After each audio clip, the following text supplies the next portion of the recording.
ang Stone Mansion sa Chaong, Quezon ang pinakamatandang bahay sa lugar. Ito ang bahay na idinisenyo noong 1920 na si Thomas Mapua at pag-aari ng mag-asawang Isidro at Juliana Herrera. Ang bahay na ito ay nakaligtas noong World War II at hindi ito napinsala. Ito ang kahangahangang istruktura ng bato na may iskultura sa gitnang hardin, itinayo noong 1927.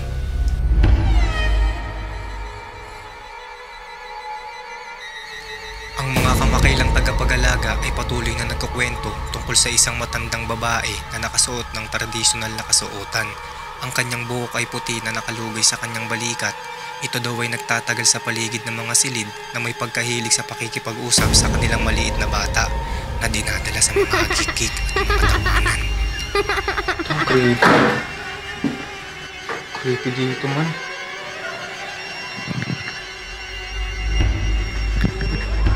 Ano mo, hindi ako makakababa ah. Nag-iina ako.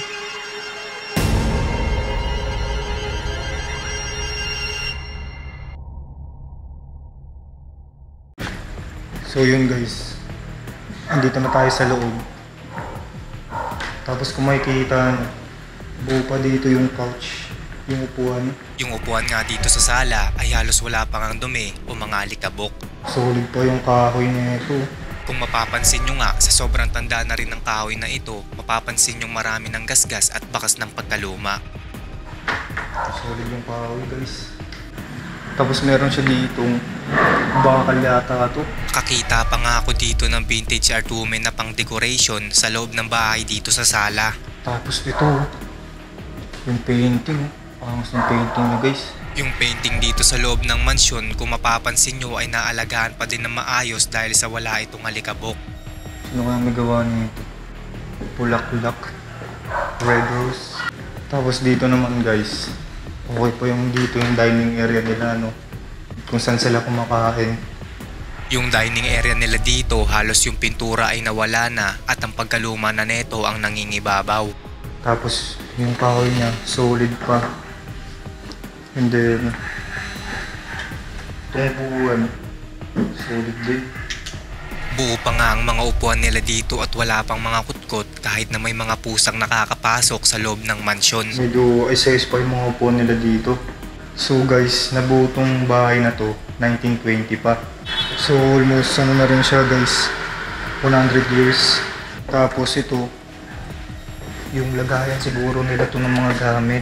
Ito pala ang tinatawag nilang glass cabinet with lights na kung saan pwede kang magtape na madali mong makukuha sa lagayan na itong cabinet. Tapos may upuan pa dito guys, oh. Kung saan sila magiinom, ganun. Shot area man. Tapos kung mapapansin nyo nga to dito. At nakakita din ako dito ng vintage Buddha with children na sa sobrang tagal na to dito ay matuturing na din itong isang kayamanan. At ito rin pala ang tinatawag na vintage iron bank na may kasaysayang nagugat noong huling bahagi ng 18th century at unang bahagi ng 19th century na partikular sa panahon ng Industrial Revolution. Ito, solid na ito. Nagsimulang lumitaw ang mga haligi ng cast iron sa mga gusali noong 1790s na nagsimula sa mga paggawaan ng tela na kung saan ang sunog ay madalas na banta. Ito, may underground pa guys. Tara, pasukin natin to.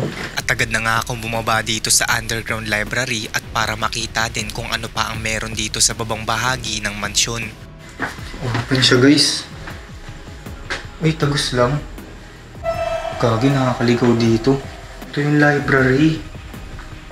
Ito yung underground na library guys. Solid yung glass. Yun.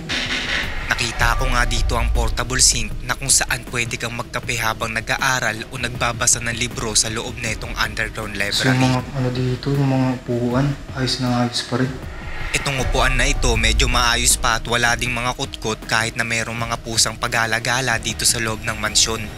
Tapos ito, Dito ay nakita ko ang mga libro na magkakapatong at parang niluma na rin sa sobrang tagal ng panahon na ditong nakaimbak. kamukha lang din ng mesa dun sa may taas na tinignan natin. Halos yung barnish ng kahoy na to ay nawala na dahil sa sobrang kalumaan o tagal ng panahon na itong nakalagay sa loob ng library. Dito nakakita ako ng misteryosong bagay na matatagpuan ko sa gilid ng mga libro. Ito, ano to? Base sa akin na research, ito ay isang wooden horse cart vintage o isang antik na matagal nang idinisenyo dito sa libraries. At nagpasya na nga akong umakyat dahil sa sobrang init ay napawisan na pati ang aking damit at nagpatuloy naman ako sa itaas na kung saan tayo galing kanina. Naman tayo sa taas. Init dun. Init sa baba. Nung nagpatuloy na akong umakyat sa taas ng bahagi na itong library, bubuksan ko na sana ang pintuan ngunit Sarado. Hindi natin makapasok. Ito boss ba ito? Sarado din. Meron pa pala dito ano guys oh. Oh. at ang painting naman na ito ay hindi ko ma-research kung anong pangalan o sino ang may gawa, pero kung titingnan nyo na maigi, para bang meron itong malalim na kahulugan. Solid painting na to. Matagal na siguro tong painting na to, no? Bumaba na ulit ako dito sa kabilang bahagi ng library na kung saan tayo galing kanina.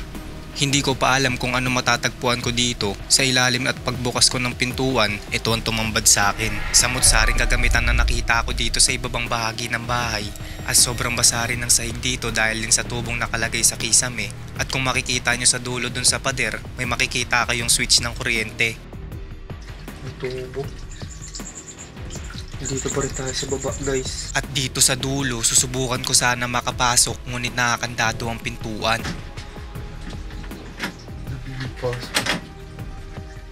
Ang tambak na gamit guys, nandito. At habang nag-e-explore ako dito ay napansin ko na sobrang init, kaya naman nagpasya na akong umakyat. Basta tayo dito. Ang init sobra. Ang init pa ng flashlight ko. Pagtapos kong libutin ang ibang bahagi ng mansyon, dali-dali na din akong umakyat para alamin kung ano pang meron sa taas. Basta tayo dito maglipid sa first floor. So doon naman tayo sa may second floor. Tara, samahan nyo. At nung papakyat na nga ako sa second floor, nakita ko naman yung switch ng ilaw at para siguruhin kung nakapatay yung switch dun sa ibabang bahagi ng mansyon ay minabuti ko itong buksan. Pause pa yung kuryente kasi umiilaw itong mga to. Ayun. May kuryente pa guys.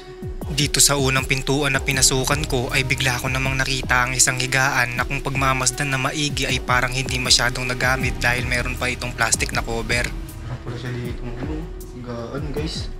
At dito napansin ko nga na kusang sumasara ang pintuan kaya naman agad kong tinapat ang camera para kung sakaling bumagsak ng malakas ay meron akong matibay na ebidensya na malayo ako sa pintuan. Susa nagsasara yung pintuan. Ayun. Statue pa rin. Nakakawat yung itsura na ito. At ang misteryosong art na ito ay hindi ko ma-research na kung sino ang may gawa at kung ano ang pangalan nito. Ito siguro ay nag-iisa lang o walang kapareho. Nakakita pa nga ako dito ng mariposa o isang uri ng paru-paro na ang ibig sabihin daw nito ay bagong buhay, bagong simula o espiritu ng namatay ng mahal sa buhay. Laki no? Ito ang head of the Psychop Naples. Madalas itong tinutukoy bilang Psychop Naples o Psychop Kapwa. Base sa aking na-research, ito ay malawak na pinaniniwalaan na naglalarawan sa diyosa na si Aphrodite. At makalipas ng aking paglilibot sa kwarto, ay nagpasya naman akong lumabas para tignan kung anong meron sa labas na itong mga kwarto. Sobrang init. Ano pa yung dito? Dito sa labas ay nakita ko itong upuan na meron pang seating na malambot na may balot ng plastic. At kung pagmamasdan na maigi ay isa itong bagay na matagal nang idinisenyo. At sa katabi ng upuan ay nakita ko itong vintage antique cabinet na kadalasang ginagamit para sa pag-iimbak at pwede rin lagayan ng mga display. So yung library pala na nakita natin sa baba, meron daw doon mga estudyante na nagpupunta tapos nag-aaral. So doon sila nagbabasa-basa tuwing umaga. Doon sila nag-aaral. Sa clip na ito ay bigla akong kinilabutan dahil sa audio ko habang ako ay nagsasalita. Tila ba merong sumabay na bata at hindi ko ito naririnig habang ako ay naglilibot sa pangalawang kwarto na aking pinasok. So dito, kwarto siya guys. Itong creepy. Creepy dito man. Kung ikaw ay naka-headset habang pinapanood dito, ay maririnig mo ng klaro. At kung pinapanood mo naman to ng walang headset, ipaparinig ko sa'yo ng may malakas na volume. Kwarto siya guys. Itong creepy. Creepy dito man. So dito malamig-lamig kasi nakabukas tong bintana. Tapos itong kama. Nice pa. Itong kama na nakikita nyo ngayon Kung mapapansin nyo na basa, galing siguro ito sa kisame na butas at natutuluan nito kapag umuulan. Medyo malamig pa dito sa loob ng pangalawang kwarto na pinasukan natin dahil naiwanang nakabukas ang bintana. At sa loob naman ng kwartong ito ay nakita ko naman ng green glass bunkers lamp. Ang lampara na ito ay dinisenyo upang magbigay ng tutok o direksyong pag-iilaw ng gawain. Uy, ano to? Meron pa siya dito. Para saan ito? At sunod ko namang nakita sa loob ng cabinet ay ang exhaust fan ceiling mounted. Ginagamit ito upang pagbutihin ang kalidad ng hangin at ventilasyon sa mga nakapaloob sa espasyo sa pamamagitan ng pag-aalis ng kalumigmigan, amoy at lipas na hangin. Yung mga kahoy na ito, solid. Antik na antik. Lumabas na ako sa kwarto para libutin pa ang ilang kwartong hindi pa natin napapasok. At sa pangatlong kwartong pinasukan ko, napansin ko din na kusang sumasara ang pintuan katulad ng sa kabilang kwarto na natapos nating libutin. Ito, masyadong sumasaro. Oh, yan, hindi ka lang. Tapos ito na to. Tagusan pa siya, pero nakasarado. Ikaw, kinabubuksan. Pinuksan ko ang pintuan na kung saan hindi ako sigurado kung ano nga ba talaga ang meron sa loob nito. Terrace. Ang terrace niya, guys. At pagkabukas ko nga ng pintuan, ito ang bumungad sa akin. Ito ang terrace dito sa kwarto na nagsisilbing living space para sa pagpapahinga, libangan o kainan. Tapos, kung mapapansin nyo, okay pa yung kama niya. Yung kama dito sa loob ng kwarto, kung mapapansin nyo ay mayroon ding plastic na cover at sadyang malinis pa at parang hindi masyadong nagamit. Nakita ko din dito ang misteryosong cabinet na dahil sa magandang kahoy na ito ay parang hindi siya kayang kainin ng mga anay. Ito ay ginagamit para sa imbakan o nakadisplay na piraso sa isang tahanan. Tapos, may sarili din sa CR.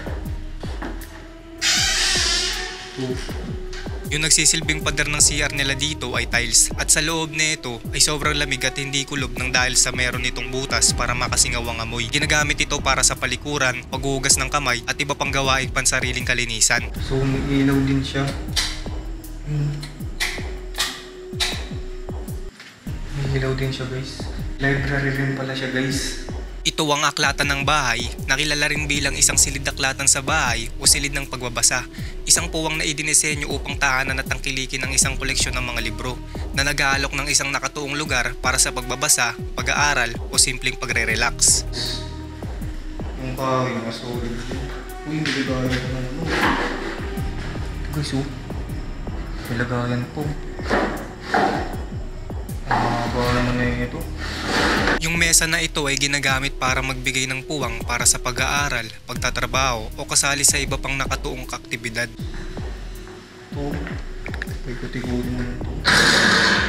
Ito ang antique weather vanes na ginagamit noong sinaunang panahon na umusbong mula sa mga instrumentong gumagana para sa paghula ng lagay ng panahon na hanggang sa mga pandekorasyon na anyo ng sining. Sarap po.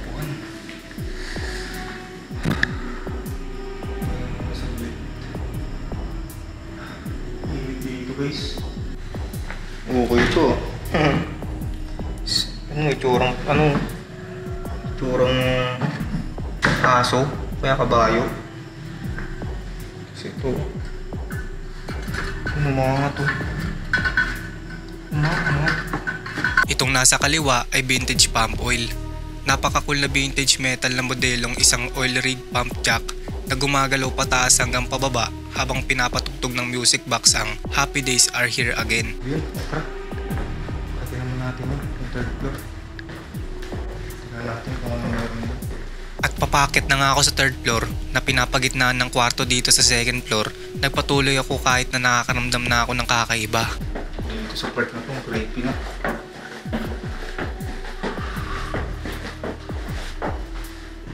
Bukas kaya ito.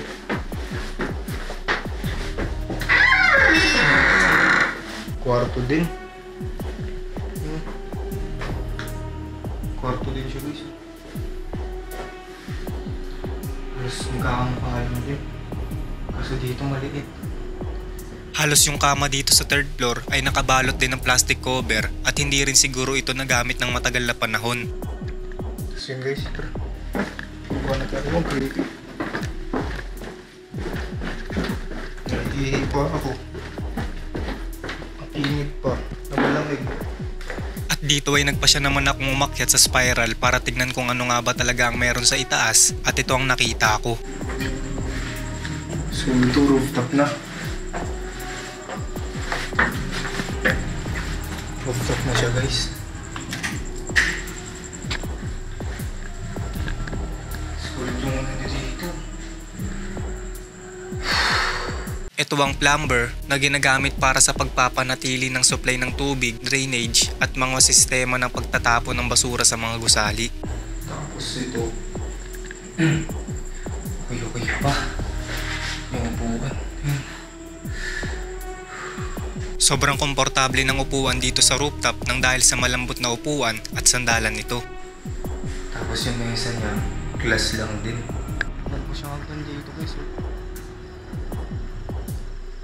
Meron pa nga ditong hagdan para makaakyat ka sa tuktok ng bahagi ng mansyon. At makalipas ang ilang sandali ay inakyat ko na ito para makita kung anong tanawin ang nasa taas nito.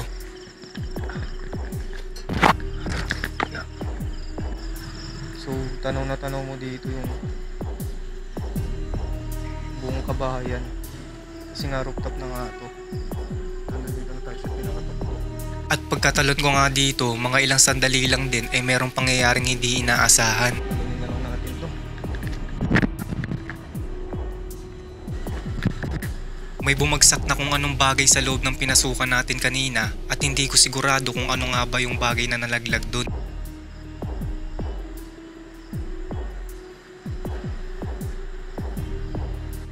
Ano mo, hindi ako makakababa ah. Nag-iina ako. So yun guys, andito tayo ngayon para mag-spirit session. Kasama natin dito si Kuya Jay at si Kuya Anywhere TV. At tapusin nyo itong video na to dahil kakaiba yung pakiramdam dito tol. Tapos yung mga equipment namin tulad na itong rempad na to. Ayun, tumutunog siya. Di pa nga kami nag-uumpisang magtanong, bigla namang nagbago ang temperature ng REM-pad.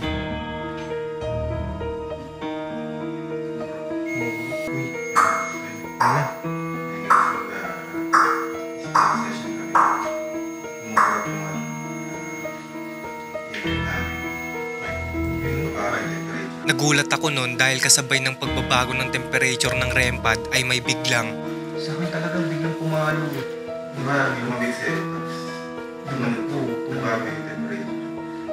imposibleng galing ito sa labas dahil kung makikita nyo ang kandila na hindi gumagalaw at dahil walang kahangin-hangin dito sa loob ng underground library. Hindi kakaiba yung pakiramdam dito guys. Kulob to ah. Andito tayo sa underground library. Ilan kayo dito ngayon?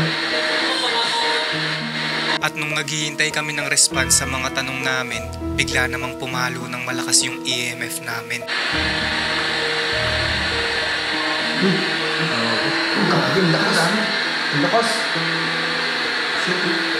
At dito ay patuloy pa nga rin nagbabago yung temperature ng REM-pad. Temperature? Ha? Temperature yun? Sensitive kami talaga yun na, no? Ang tagal mo ito pandila na tumutunaw. Di ba? Hindi ka tulad sa pinagtan natin, di ba? Bahay na kulog. Di ba?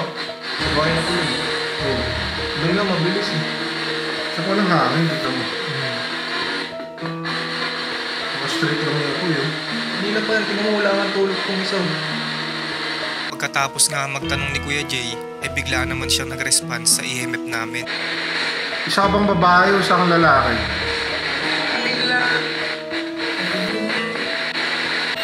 Dinala natin yung ano? Hindi tayo marunong. Baka sa naiban pa tayo. Yung isa sa akin, bigla nalipad mo. Sumunod ito. Ina, takbuhan. Hindi tayo makawin.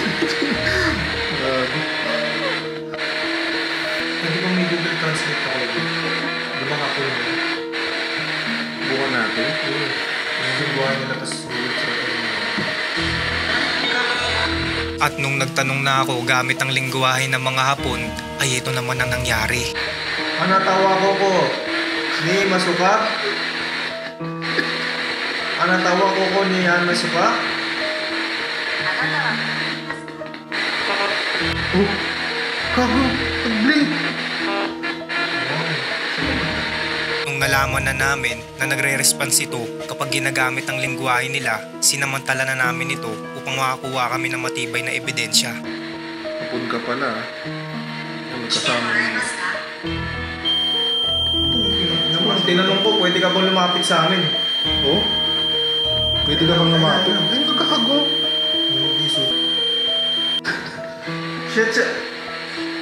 Shit! Oh! Kagi naman. Narinig mo? Ano? Magsalita ng ano? Hapon? Oo. Sige, layo ako ang dito. Para ano? Wala talaga siyang nasado. Ayun o. Ayun o. Oh. Paano? Ano naman? Magkakago.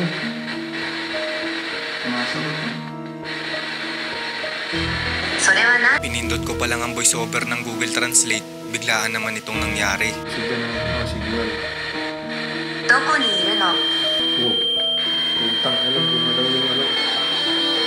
Munog yung rail pad. どこにいるの Anong tinanong mo pa? Nasaan ka?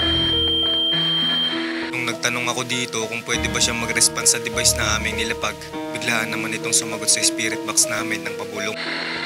着陸した装置に近づくことはできますか Oh. Ayun na naman oh.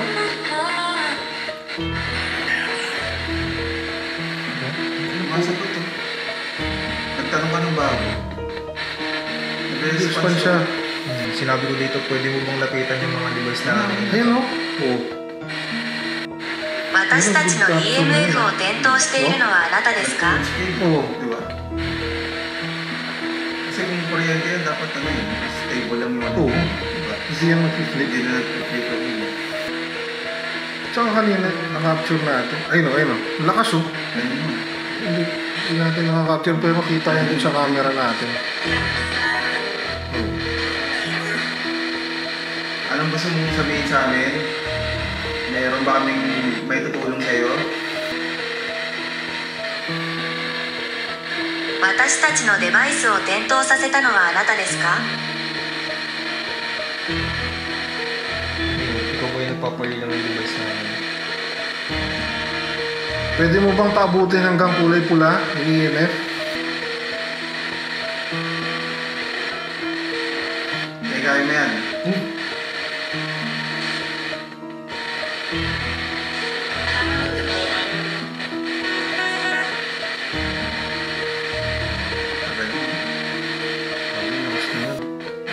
At dito ay nagpa siya na kaming lumipat sa second floor para malaman kung meron din ba dito nagpaparamdam.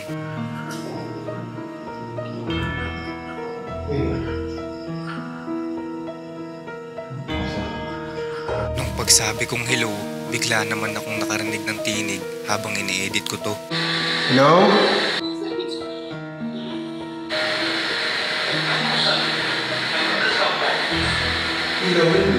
Parang sinabi dito sa spirit box. Sa Lagusan, madalas ako. Sa Lagusan daw madalas siya. At sa bidyong ito, may narinig kaming boses na tila parang nanggagaling sa loob ng silid na kung saan kami nakaupo at parang nasa likod ko lang ito.